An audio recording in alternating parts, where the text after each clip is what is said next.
गाडी होती, बैल होते, वखर होता, कासरा होता.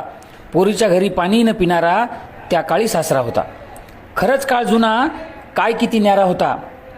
चावडी होती, पार होता, जीवाहून प्यारा होता. आईबाबासारखीच काका काकूंची माया होती. डोक्यावर आजीची आजोबाची छाया होती. हुरडा होता, ओंब्या होत्या, हरभऱ्याचा हुळा होता. तो काळ बरा होता, नात्यांचा जिव्हाळा होता. मान मरातप संस्कार सणवार एकत्रच होत होते. कायम माणसाची वर्दळ, पाहुणेरावणे येत होते, जात होते. एकच रेडिओ होता तेव्हा सगळा गाव जमायचा.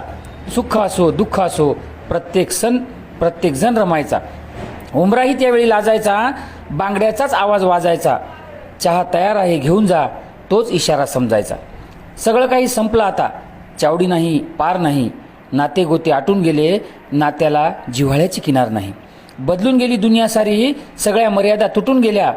ममतेच्या जिव्हाळ्याच्या सगळ्याच नद्या आटून गेल्या. बांगडेही आता वाजत नाहीत, भांडे आपटण्याचा आवाज येतो. बैठकीत बसलेला पाहुणाही हल्ली आवाजाने खजील होतो. बंगला आहे, श्रीमंती आहे, पण दारात कुत्र्याचं राखण असते. बरेच जण म्हणतात तेच तर झाकण असते. कुणीच कुणाकडे जात नाही हल्ली, पाहुणाही हल्ली येत नाही.